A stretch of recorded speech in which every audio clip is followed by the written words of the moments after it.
Namo tassa bhagavato arahato samma sambuddhassa. Namo tassa bhagavato arahato samma sambuddhassa. Namo tassa bhagavato arahato samma sambuddhassa. Katannuko bhante janato katang passato. Imasmincha saviññānake kāye bahiddhāca sabba nimittesu. Ahankara mamankara mananusaya na honti iti. Venerable brother, Dhamma friends, yesterday actually we started discussing another area of this Punnama Sutta, which is available in the Kanda Sangyutta. And while Buddha was dwelling at Migaramātupāsāda, you know about the monastery built by Visakha, and Buddha was dwelling there. At that time there were many monks residing with the Buddha, and interestingly it is a Poya day, a full moon Poya day, and Buddha and the Sangha came out of the monastery, and now they are sitting outside the monastery in the open space. At that time he is seen the whole audience. The audience is silent, but just one monk want to ask a series of questions. So he raised up and trying to get the permission from the Buddha, and he is asking Bhante, if it is possible, if you allow me, I'd like to ask several questions. Then Buddha said, yes, you can ask, you can sit down and you can ask questions. Now he started ask questions, and altogether there are 10 questions. So yesterday we already discussed a couple of them, and today I am going to continue. And as you know, these are related to the 5 aggregates. There are 5 clinging aggregates: the form clinging aggregate, feelings clinging aggregate, perceptions clinging aggregate, formations clinging aggregate, and the consciousness clinging aggregate. And these questions actually give us a thorough understanding about them from different point of view, from different angles. And if we get into the kind of a summary of what we discussed yesterday. So first question actually is a confirmation about the 5 aggregates. So he repeats, okay, these are the 5 aggregates, am I correct? And then Buddha says, yes, these are the 5 aggregates. And then he's asking what is the root on which these aggregates are operating. And then Buddha says, Chanda Mulaka, so that is operating under the, we can say the desire, rooted in desire. And now he is asking the third question, is this clinging is entirely different from the 5 aggregates, or 5 aggregates are the clinging? Then Buddha say, we can't say it is the clinging 5 aggregates, and it is completely apart from 5 aggregates either. And he simply say, Yo tattva chandrarago tang tattva upadananti. So 5 aggregates may be operating, and on top of that you have the lustful desire.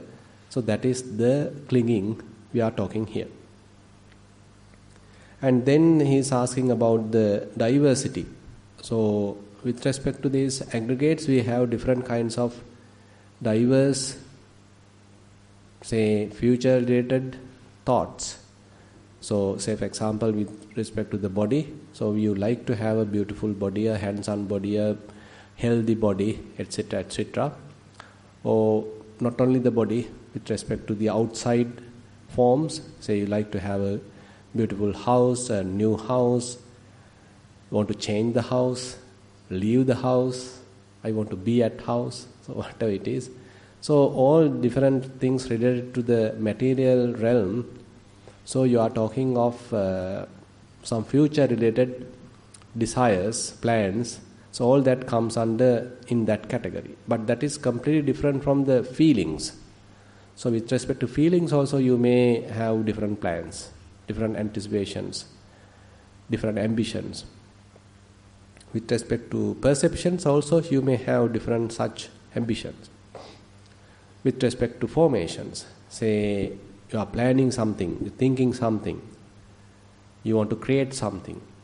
So likewise the formations may be bodily activities, verbal activities, mental activities, So all that also may have different plans.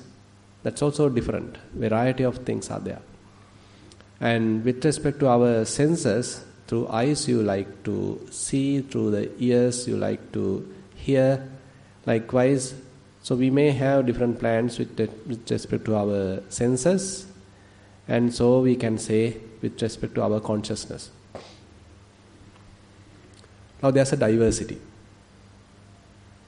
And then he is asking why this term khanda is given for these aggregates. So there Buddha now enumerates, telling that it is when we are talking about the form aggregate, rupa upadana khanda, it is not merely limited to this body, and it is actually a vast area. Whatever you are thinking as form, all are coming under this form aggregate. So that's why the term aggregate is there. So it may be the past aggregates, past form aggregates, or simply say the past forms which have already passed away. And currently, if there is any kind of material stuff going on, the present matter, or maybe in the future also there may be whatever the matter going to arise, all are considered. Atita anagata paccuppan. Then ajjatta bahidda, what you consider as internal and what you consider as external, all are included. Olarika sukuma, what you consider as more gross and what you consider as more refined, all are included. Then hina panita, what you consider as inferior, what you consider as superior, all are included. And what you consider as closer and what is far away, all are included. So that means these are 11 dimensions here Buddha talking. So that doesn't skip anything. So with respect to matter, everything is included.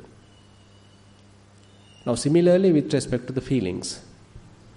So different kinds of feelings are there. All are included. Maybe different varieties. Pleasurable feelings, painful feelings, equanimous feelings.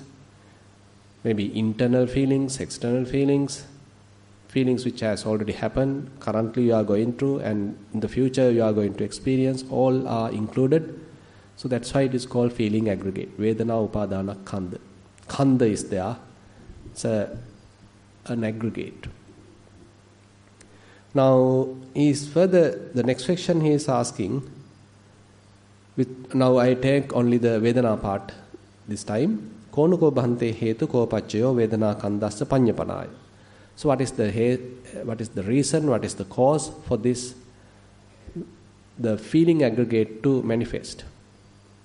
And then Buddha is answering, passo hetu, passo paccayo, vedana khandasa panyapanaya. So passa, the contact, is the reason, contact is the cause for different feelings to arise. And then he is asking another interesting question. Katampana bhante sakkaya ditti hoti. So how the sakkaya ditti, the personality view, going to arise? Now we has given some attention only to the feelings aggregate this time. So with respect to feelings aggregate, how sakkaya ditti going to arise? So whenever we are going to say some personal, say bodily sickness, so are we using bodily sickness to create a self? So these are sometimes we don't think even. Say you are suffering from cold, suffering from fever, COVID, cholesterol, high blood pressure, gastritis, diabetics, what not. Many things are there. So are you using your sickness to identify as a person? I am suffering from cholesterol. My cholesterol range is at this age, at this range. Oh, my cholesterol range is now reduced. It has happened to me also. So it's my cholesterol range. So my sickness, my fever, my headache, my stomach ache. So typically we have a relationship. So I am the one suffering. Bhante, you can tell that it does not belong to me, but I am the one who is suffering, no? You can argue like that. Even though you are trying to tell it is not self, but I am suffering. I am the one going through the pain. True. So that's why the feeling aggregate is very direct actually. We are directly impacted, going through a huge impact because of the feeling aggregate. And so when feelings are there, are we able to look at them properly? So in that sense, actually, looking at feelings as they truly are is very, very important. So that's why the whole Vedananupassana helping us to understand their true nature. Let me take a different sutta to give you some information. So at one occasion, actually, Buddha was talking to actually going through an attendancy from Venerable Sariputta. He is actually looking after the Buddha and before his full enlightenment. And at that moment, there is one relation of Venerable Sariputta. He is called Diganaka, and he is coming to discuss with the Buddha, and he is talking about something, a type of view that he is holding, and Buddha is somewhat explaining it. And later he is coming to this kind of an explanation about the feelings. So the important part here I am taking is from Diganaka Sutta in Majjhima Nikaya. So like this. So he is explaining the nature of the feelings to the Buddha. Sukhapiko aggivessana vedana anicca sankata patissa samuppanna kaya dhamma vaya dhamma viraga dhamma nirodha dhamma. Now he is talking about the pleasurable feelings. Now if we are able to look at pleasurable feelings mindfully with proper concentration, then as a result of that, so these seems to be the characteristics that we may be able to understand. The first one is anicca. So they are impermanent. So you can see how these feelings may be pleasurable, how they are coming but they are going. You can't keep them forever. And their intensity vary. You can't maintain the same intensity that even if you like. Maybe the pleasurable feeling may be very pleasant, that you like it, want to have it, but they are changing. Sankata, and they are produced, they are conditioned. So what is the condition? Passa, the contact. So the contact is causing some sort of a feeling. So they are sankata. They are not, brought up by themselves. So they are fully dependent on the contact. And not only that, so the sankata actually has three characteristics that's different from, apart from this sutta, as you know, Uppado panyayati, vayo panyayati, tasanjadatam panyayati. So you can see certain characteristics of all conditioned phenomena. That is the beginning of it, fading away of it, and in between continuous change. So if you look at any feeling, are you able to recognize these characteristics? So you are keeping your attention onto a pleasurable feeling, and probably you can understand how it is arising. And arising means it starts changing. It does not immediately comes up, rather it may be slowly produced, naturally produced, gradually produced, and it may come to a certain peak and may stay there for a while and still changing, going through a kind of a changing cycle, ultimately fade away and disappear. And then so this, any kind of feeling, actually Buddha further explain it to the dukkha vedana as well and adukkama sukha vedana as well. Now this is a common characteristics. So you can understand it is a conditioned phenomena, sankata, produced by contact. So if you want to have a certain kind of pleasurable feeling, you need to give the corresponding contact. Then only this pleasurable feeling would arise. So you can't simply wish it, but you need to prepare the causes, that is the preparation of the contact, then the feelings would arise.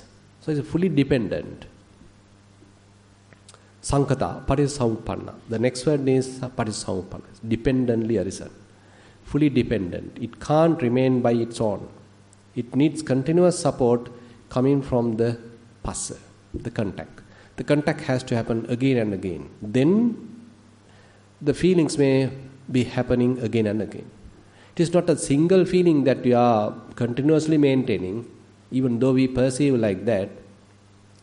So the true nature is they are instantaneous, momentary, very transient. They quickly come and go. But the next moment also you produce the necessary causes, conditions. So again it may come and go. Next moment you still provide that contact. Again the feelings arise, it will pass away. So the contact also transient, feeling also transient. But unfortunately we can't, through our naked eye or typical undeveloped mind, we can't perceive like that. We perceive like there is a pleasurable feeling, it is very pleasant, it lasts for some time. But as we refine our attention, as we refine our concentration, mindfulness, so there you may understand, okay, these feelings are not very long type of ones. They are very, very transient. They consist of so much of group of feelings, minute ones, little ones.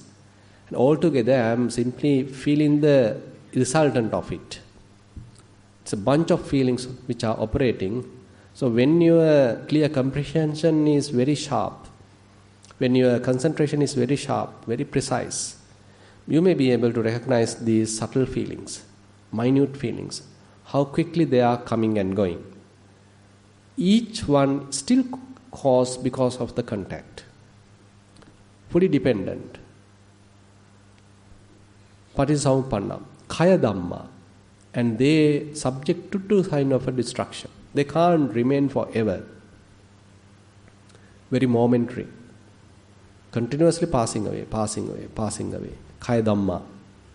Vaya Dhamma, they vanish.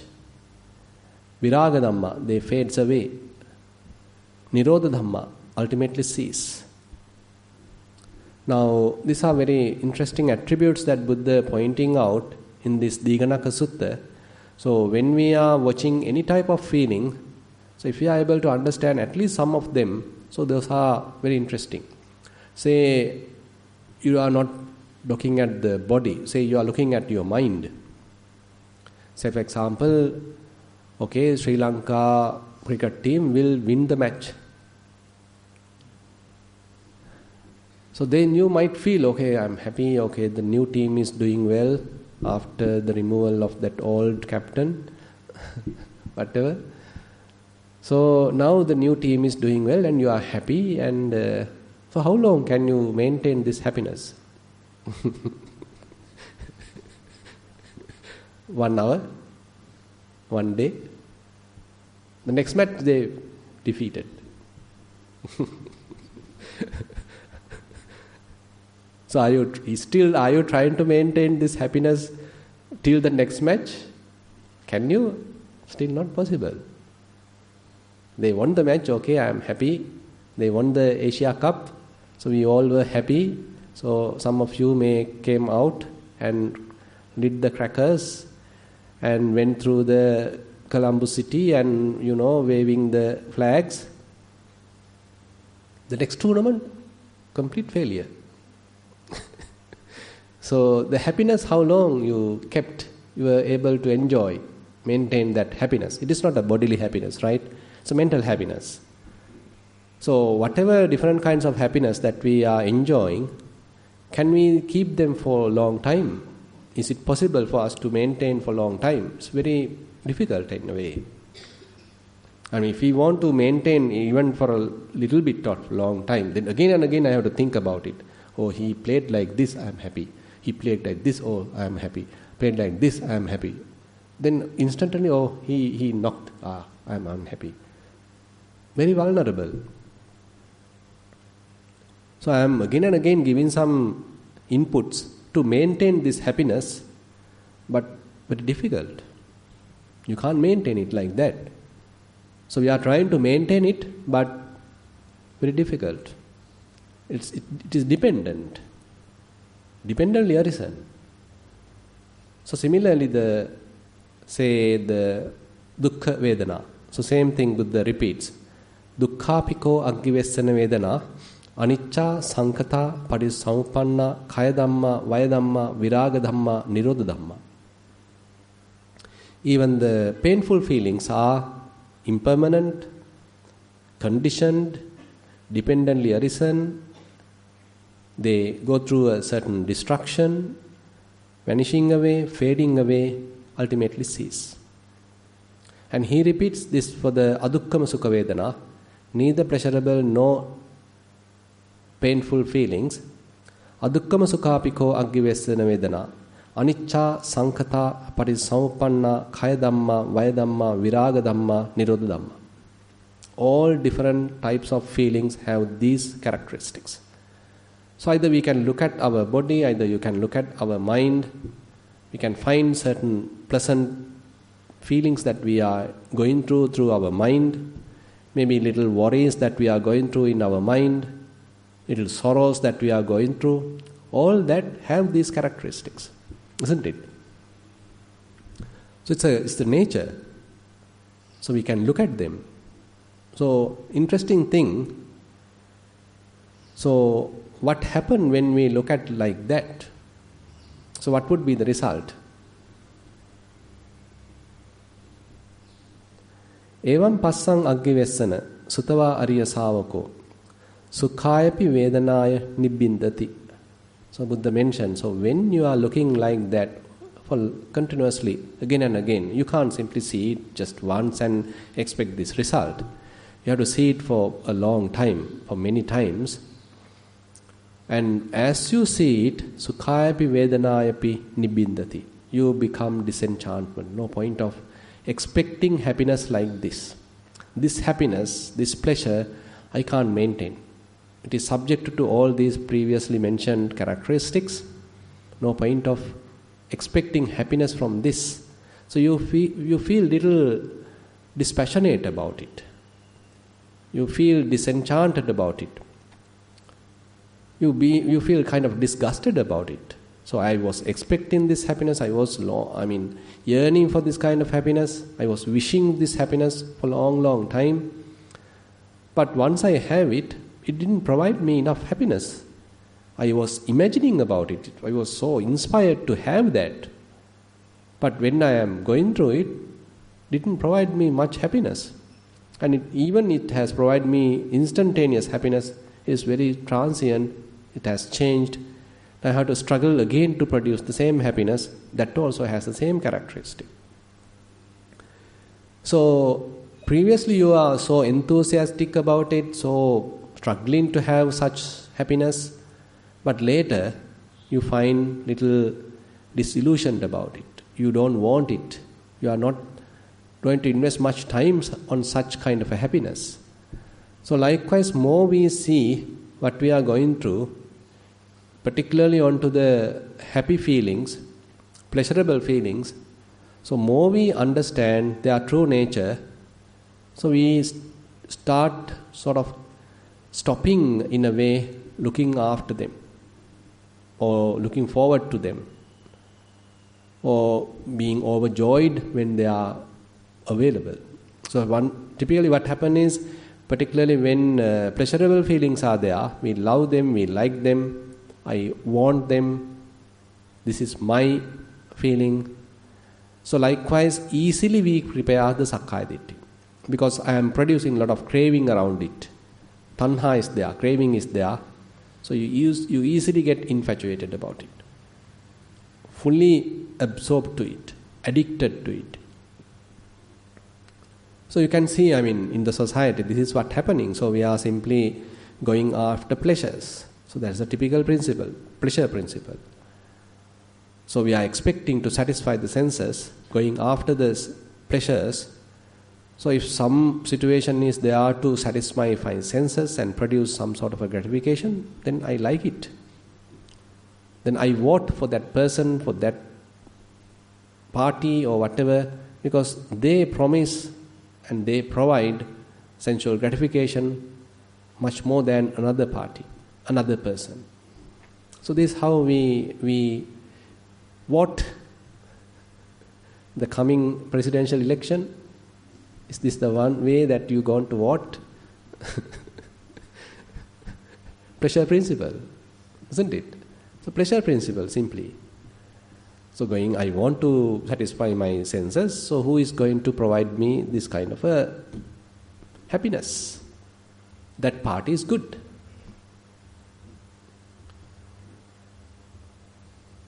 So we are going after that, and we are driven by that, ultimately fooled by that, basically. So that's the point. So they can give some happiness, very fragile, very temporary, and give us a lot of unsatisfaction, unhappiness, sorrow, lamentation, many things. But we only looked for that sensual happiness, maybe very transient sensual happiness. But that is what we are usually driven by. That's what we are usually, attracted to. But if we are able to look at them when they are arising in our body or mind properly, through this kind of a practice, then we are not much giving such an emphasis to them, because we have seen it. So a pleasure won't be such a thing for you to get elated then. You don't need to jump, you don't need to really laugh for having it, okay? It's also transient. Today you may be laughing, who knows that tomorrow you might have to cry. So things are changing, so you don't need to, laugh too much. Maybe a smile is enough.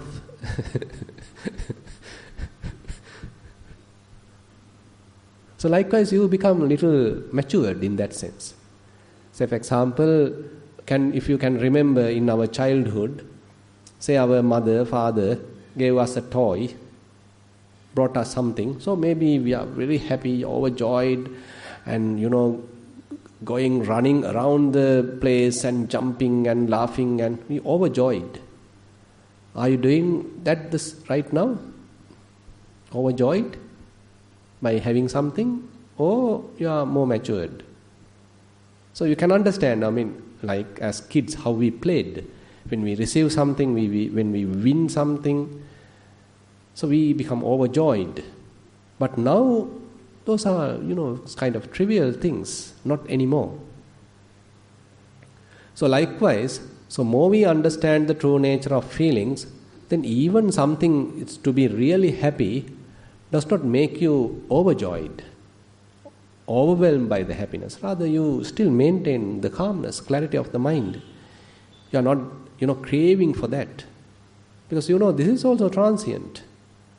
This is also not something I can depend on forever. So the same example, say, once the Sri Lankan team won the Asia Cup, so if you being overjoyed, how about the situation now? Completely different. So if we were overjoyed, then we can understand, okay, I am still a fool. Maybe happy little, okay, the country team is doing well, not bad. But to some extent, okay, these are very, transient things. This is not the way to be really happy. This is a very fragile way of making us happy. So these are conditioned things, depending on so many conditions. So the next match we can't expect the same kind of a victory. Next tournament we can't expect the same kind of a victory. It's conditioned, dependent on so many other factors. So all type of these kind of happiness is fully dependent on so many conditions. If a particular condition go wrong, the whole result will change. Isn't it?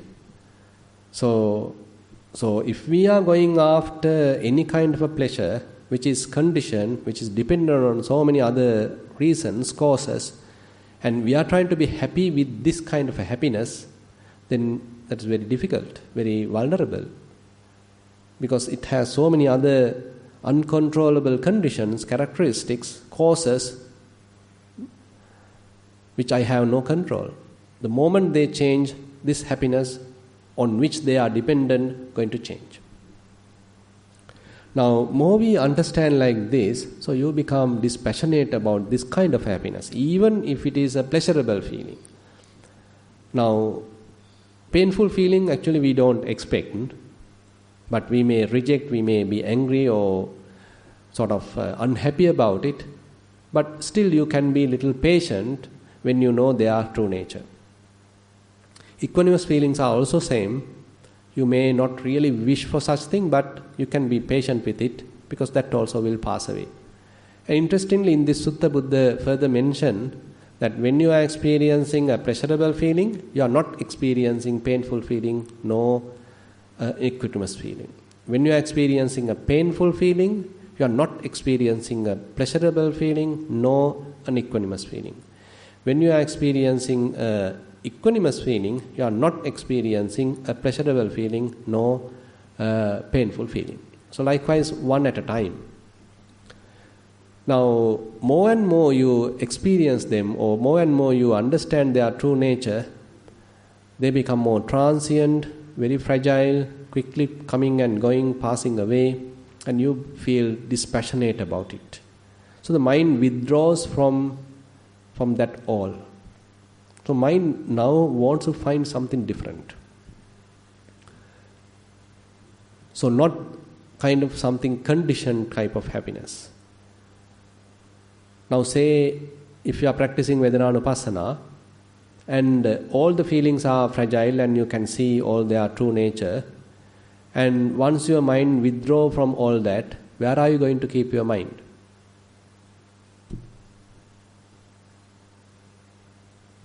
What kind of feeling? So we can't say at a place, right? There is no any kind of a feeling that you are going to hold on to now. So okay, I'm not happy about the pleasurable feelings, I'm not happy about the equanimous feelings, I'm not happy about the painful feelings. So where are we going? There is no anything anyway. So you are very much like, it may be getting closer to the equanimity, like almost like no feeling in a way. It doesn't mean that we become unconscious. You are fully conscious, fully aware. But now you are not trying to get happy through the feelings, because they come and go. You are not expecting happiness through the feelings.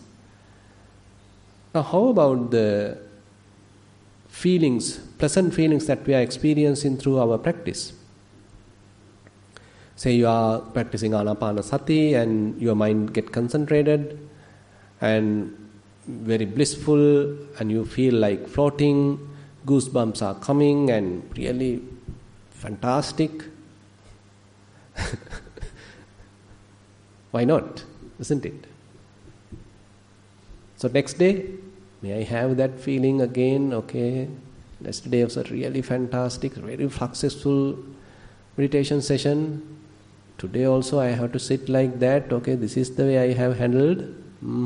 Didn't come.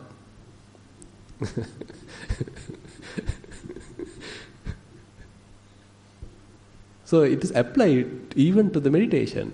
So if you are trying to depend or find some, that type of blissful experience through meditation, so then we are taking from a different angle. By the way, one advantage is it may not produce any lust-related tendency in the mind. So that's another area where the pleasurable feelings typically cause the lustful tendency in the mind. Because we attracted that, we want that, we desire that, crave for that. So while going through the pleasurable feelings, if we are not properly mindful, wise, it will prepare another condition in our mind, a tendency in the mind, lustful tendency in the mind, raga anusaya. And on the other hand, when we are going through painful feelings, the opposite happens. I want to get rid of it, I don't want it, I hate it. So you are producing a tendency in the mind, the hate tendency, the patiga anusaya. And when we are going through some equanimous feelings, so I am feeling lethargic about it, I don't want it, so kind of an ignorant about it. So the tendency to ignorance, the avijja anusaya. Now, interesting point with respect to meditation is, even though you are going through some pleasant type of experience, if you are properly there, then we can't say, even though it is a pleasure, a pleasant happiness, it is not this kind of a mundane kind of happiness. So it is mentioned, therefore, it may not produce any lustful tendency in the mind. That's a little advantage. So that's why we don't need to be afraid of it.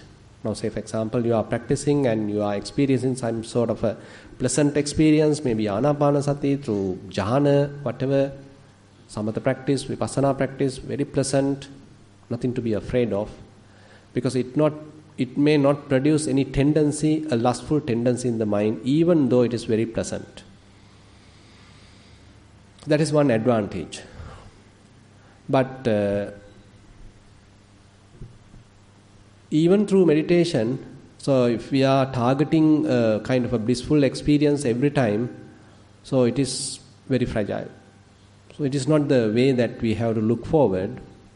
Rather, kind of a development of wisdom maybe, development of mindfulness maybe, so the faculties maybe. So faith, effort, mindfulness, concentration, wisdom, the faculties maybe. So that's why even though we didn't feel much happiness during our, say, meditation session, so you are very much like observing various phenomena, how they are coming and going, and your mind was at that time somewhat equanimous. It was not so blissful, but still it is producing a lot of potential in the mind. And maybe there are instances like even in Vipassana, so once the mind has let go of everything, so it becomes equanimous, not dependent on this kind of conditioned phenomena, and you are experiencing some sort of a calmness, a peacefulness of the mind. And we can't say that peacefulness of the mind is very much like a mundane kind of pleasure that we are experiencing, even though it is very peaceful. And that also is still dependent, because the moment that the wisdom power reduces, you again start dropping back to the conditioned phenomena, you still attach to them, and because not yet fully enlightened. So the pleasant experiences that we even have through the Vipassana is still conditioned till we become Arhant, in a way, isn't it? That's why Tadanga Nibbhuti, we just discussed also. Tadanga Nibbhuti is where, to the amount of wisdom that you are experiencing, to that amount, to that extent, no sorrows, no lamentations, and you are happy, you are satisfied, you are contented. To the amount of wisdom you have, which is produced by Vipassana. But when it becomes deteriorated, weakened, again it reduces, you going back to the conditioned phenomena, attracted to something, proliferating about something, you lost that peacefulness. So we need to understand this picture. So till we are able to completely cut off defilements, so some sort of a happiness that we gain through Vipassana is still fragile, still transient, temporary. That's why now, if I connect this with the Sunyata side, so that's why when in Buddha explaining in the Chula Sunyata Sutta, now assume that you are in a condition, say your mind being tortured by various sense-related or sensually-related thoughts, various images. Say you have seen a movie, you enjoyed some music, and at that time you had some fun, but now you want to meditate, but now they are coming again and again to your mind. Are you happy about it? So you had some beautiful, pleasant, pleasurable experience at your home and with your friends, and now you come to Kalalgoda and you want to calm down your mind, but all that past experience coming and torturing the mind. So I was like this, I was dancing like this, drinking like this, enjoying like this. So all the past thoughts are coming and are you happy about it? Or you don't want it? So once you close your eyes, what are the experiences that you remember? Assume some sort of some worried experiences. Okay, some of your loved ones passed away, or you went through some tragic accident, you went through some suffering, some traumatic experiences there. And once you close your eyes, all that bad memories, worries, regrets come in your mind. All are related to senses, by the way. As a point that I like to highlight. Sensory type of experience coming again and again to your mind. Are you happy about it? It's torture, right? It's a pain. I want to keep them away. So till we have some sort of a sense desire, this torturing is unavoidable. Then how about a person who is completely free from karma asava? So that's the point Buddha is highlighting at the Chula Sunyata Sutta. So when karma asava is not there, there is no any kind of torturing because of such sensuality related friction. So the mind is completely free from that torture, completely free from that friction. Now in this world, in this sensual world, so what we remember particularly are sensuality related incidents. It may be happy incidents, pleasurable incidents, they may be painful incidents, isn't it? Those are the ones we remember, those are the ones coming to our mind, torturing us, tormenting us, not being able to keep the mind peaceful, calm, relaxed. So they are the ones appearing like hindrances. But for the Arahant who is completely free from karma asava, such friction is not there. Such torture is not there. His mind is empty of that karma asava. Now assume that you want to become someone. So you want to, say, become the CEO with the company, in your company. You want to have an executive officer. Assume that you are simply at the clerical grade and you want to upgraded to the executive grade. So you're imagining about it, when am I going to have that position? When am I going to have the next increment? When am I wear my tie? So imagining, right? So we like it, we anticipate it, look forward for this promotion. If not, I am going to struggle, I am going to strike. So that's why people are doing every day. Every day we have strikes, no? That's one characteristic of Sri Lanka. It's very unlikely that you not hear any strikes. Every day protests are there. That's our culture. It has become part of our culture now. Protesting.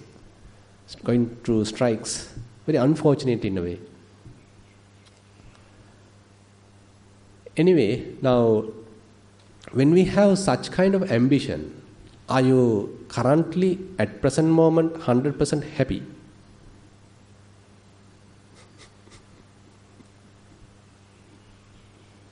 When you are expecting something, when you are asking something, when you are hoping something, anticipating something, so that means you are not happy.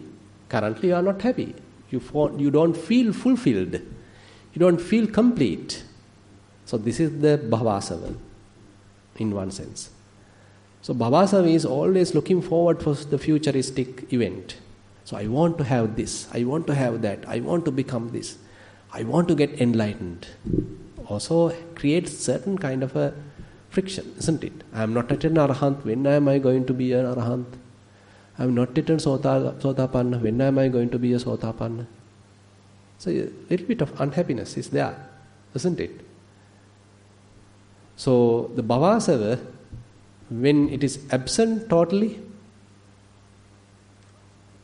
then you have to be happy. Currently, present moment, completely happy. So you can see how it is related with the appanihita type of vimokka, how the mind get fully, even temporarily liberated because no desire is there. And you feel like contented. I don't want anything anymore. I'm happy right now, 100%. So while in meditation, if you are able to produce even this kind of a scenario in your mind, okay, you are practicing anapanasati, or now you are now practicing, say, Vedananupassana, feelings are coming and going, you feel little dispassionate about it. Okay, I don't want it. Now I am dispassionate about it. I don't want any feeling right now. I am happy right now. I don't want anything anymore. I am happy. So a little bit of conditioning is there, but producing kind of a potential for the mind to, in a way, give up the whole thing. So it is not the desiring mind help us to sort of release the mind, rather not desiring mind. So that's why when you are expecting too much from your meditation, you won't get it, isn't it? When you are not expecting anything, okay, I'm just practicing for the sake of the practice. I'm happy the way it is. So you're happy, okay, mind get liberated maybe. Mind get released. No attachments at all, not expecting anything at all. No preferences, no asking, no demands. So mind get contented, released, appanhita.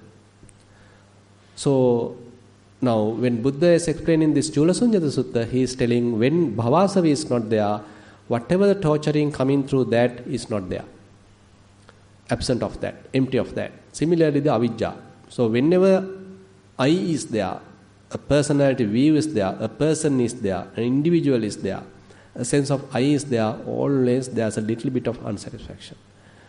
Little bit of maybe a regret, maybe an unsatisfaction, little bit of unrest, restlessness, little bit of some sort of a suffering is there. Because avijja has produced that. But when no avijja at all, when that avijjasava is completely abandoned, there is no such friction at all. So that is how actually Buddha explained the emptiness, the supreme kind of emptiness. Supreme kind of emptiness is empty of kamasava, bhavasava, avijjasava. What do you feel at that time? Are you dead? That's also another area that we like to, explore. So sometimes people go to the extreme, okay, Bhante, still I feel my body, no? Still some vibration is there, no? So that is also mentioned in the sutta. You better refer it. Still, it is not empty of this salayatanam paticca dukkha. Because you are still living. No friction coming to the mind because of any of these asavas. But if you assume that you got cold, you got fever. So they simply say, when Buddha go and ask, Venerable Kassapa, are you all right? Are you feeling well now? Are you feeling that your suffering is fading away? You are getting well? No, Bhante, it is utterly severe suffering now I am going through. Who is telling? Venerable Mahakassapa, this so-called Arahant. Then Buddha approached Venerable Mahamoggallana. When he was sick, he's asking, Moggallana, are you doing okay? Are you getting well? Do you feel that your sickness is reducing? No, Bhante, I am utterly suffering. It's really, I am going to the real serious part now. Can you remember the Bojjhanga? Kassapa Bojjhanga and the Moggallana Bojjhanga? So the Arahants are telling. Obvious, it's human. So body is suffering, but mind doesn't have any asavas. So therefore, if we think that it's a completely unconscious kind of experience that we are looking forward, that's not the point. So when the defilements are away, so that is enough in a way.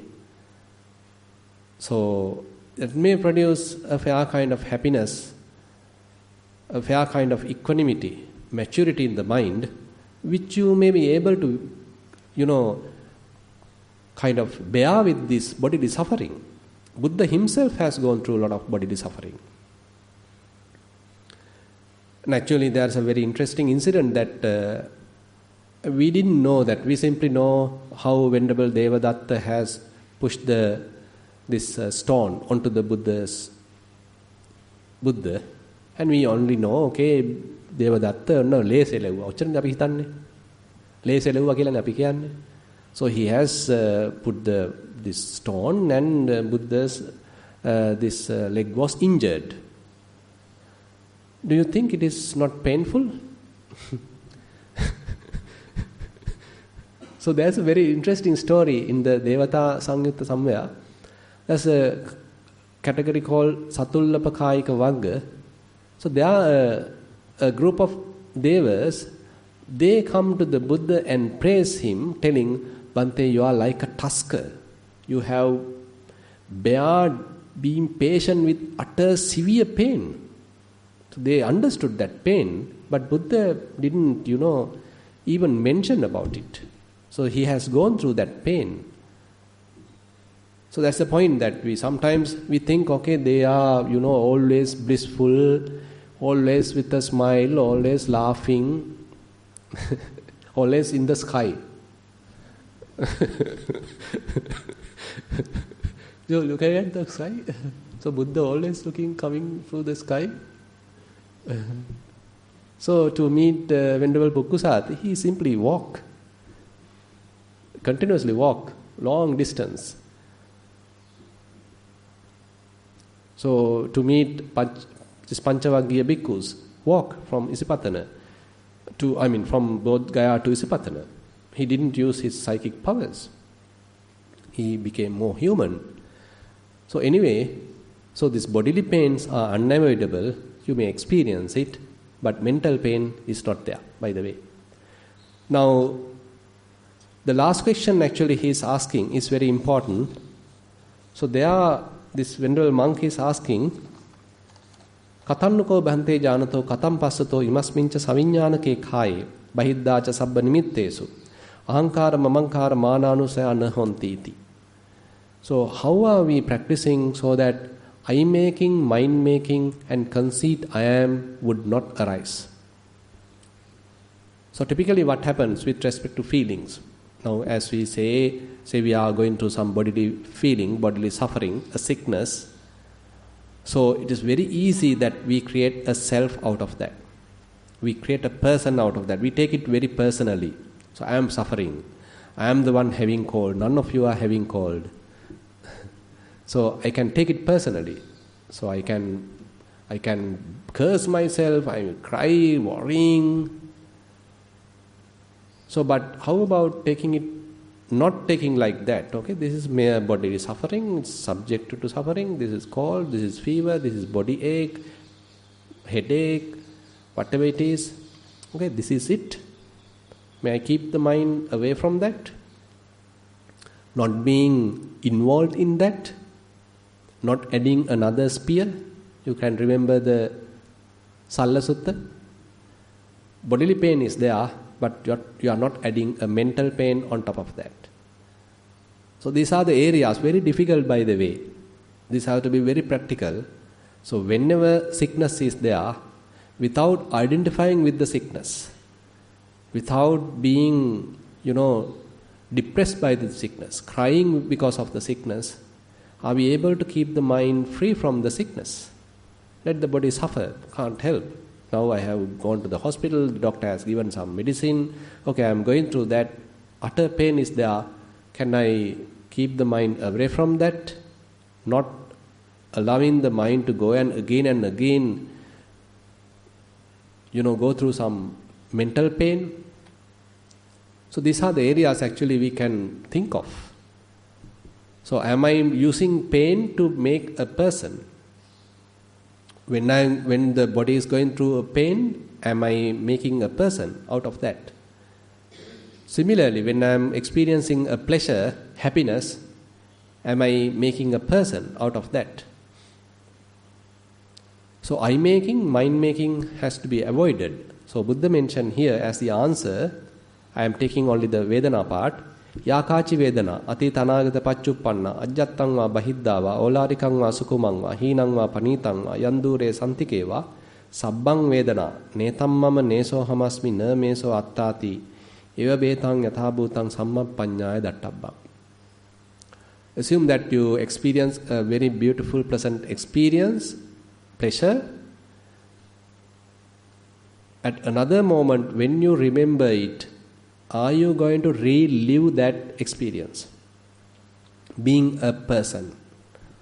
Or you are able to recognize it, okay, I am not interested, it is not my pleasure, it is not my pain, it is not my type of thing, okay, I am not into that anymore.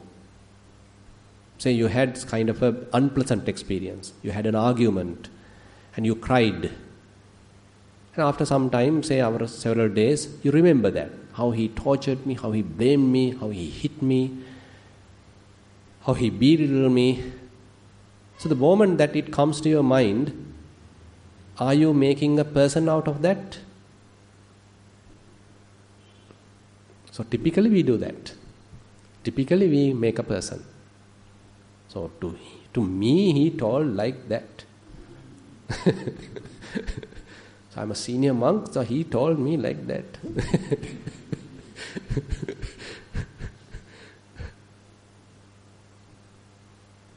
So I'm the father of this family and how dare you talk to me like this?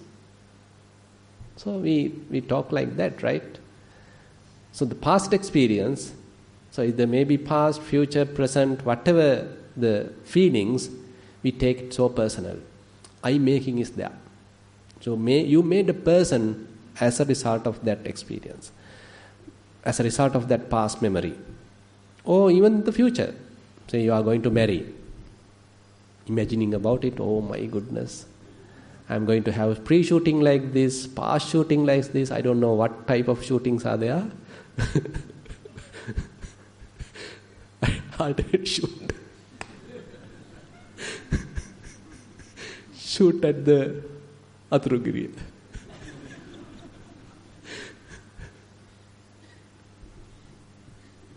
So imaginations are there. So you create a person by imagining the new pleasant experience, which you haven't yet experienced, by the way. You are imagining about it and still making a person. It's how fool we are in a way. Even things haven't happened yet, but I am imagining, I am living in it, being a person. How foolish we are. At least it's okay if I am experiencing it now. But if something is not yet happened, still I can create a self and imagined and being a person. Complete proliferation. Ahankara, mamankara, mana anusaya. Now the mana anusaya, we compare myself with another person, another situation, with the present situation. We are tempted to compare every time. So the concepts are there, so the comparison is always there. So the more we proliferate, more will be the comparison, more will be the conceit. So we are imagining, thinking, proliferating. So one strong type of proliferation is initiated by mana. Probably you have heard about tanha, ditti, mana. So mana is one area promotes proliferation. Thinking. So if we are able to avoid mana, any kind of a measurement, any kind of a comparison, then mind will simply be peaceful. So even though you see things, assume kind of a situation, say you are seeing things, but you don't want to compare this, he's good, he's bad, he's wrong, he's good, he's nice, he's this thing, that thing. Simply looking, simply overlooking, not comparing. So something like that. If we are able to maintain such kind of a mentality, I don't want to compare, I don't want to measure, but still you see, you hear, you experience, without promoting any kind of a measurement, without promoting any kind of a judgment, without attributing any kind of a judgment, Even though I am talking like this, very difficult. Because always we are judgmental, isn't it? About people, when we are dealing with people, we always judgmental. Oh, he's good, he's a good person. He's a bad person. So this is my perception. Based on that perception, I am judging a person. Based on that, I am operating. So he should be a bad person, so I should treat him like this. I have judged. I am a person and he is also a person. He is a bad person. I have to treat him like this. So we are conceited. We are, in a way, going through the conceit. Mana anusaya. So the Buddha's advice here is, so with respect to feelings, okay, netam mama neso hamasmi na meso attati. So when such conceit arising, when such self-view arising, now you are not promoting it. It may happen, by the way, because still the conceit is there, mana anusaya is operating in the mind. So the tendency may promote such kind of a thinking, but once you get to know that, okay, I am not promoting it, I am not feeding it, I am no more into it, okay, I am just knowing it, okay, let it go. Seeing and then letting go. Understanding and letting go. Netam mama neso hamasmina meso attati. I don't want it anymore. I am not making a person out of that. Something like that. Now say for example, when you remember the past incident, rather than promoting it, other than putting so much of other details and making it a huge emotional act, so if you simply recognize, okay, it's just a mere memory, I have went through that, this is enough. No need, no, not anymore. I am not ready to cry again. Say we all have gone through various experiences, very bitter experiences. How long are you going to suffer? Assume it has happened. How long are you going to keep it? How long, how many tears you want to shed? Ask yourself, isn't it? I mean, true, it may be very bitter experience. It may be a real argument, real torture. It has done, it has gone now. So why am I remembering it again and again, torturing myself again and again, and promoting it, hating it, making a person there as well as here? So if we are going through practice, okay, not necessary now. So you may have the capacity now to recognize it, acknowledge it. It is not a suppression. Rather, once it comes, you recognize it, okay, past memory, understood. Now I am not ready to enhance it further, encourage it further, strengthen it further. It has come, okay, let it go. So this is the only way to, heal ourselves. If we are promoting as a person and encouraging that experiencing being a person, then we are never going to finish it.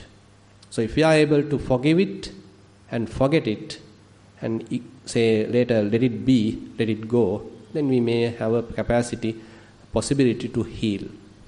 Okay, I think this is enough for today. With that note, I like to conclude today's Dhamma sermon. Thank you very much for attentive listening. And sharing of merits, breakfast dana was offered by Udeni. May this merit help all of us at Kalalgoda,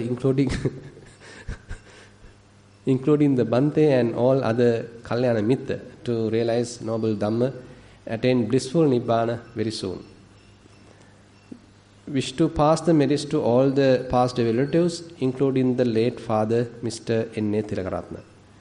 Then the lunch dana. Today's lunch dana was offered by Asoka Ramanayaka and family. May all of us attain the supreme bliss of Nibbana in this life itself. So these are the short sharing of merits we have received. And I invite Venerable Dhammaratana to conduct the sharing of merits using the formal recitations.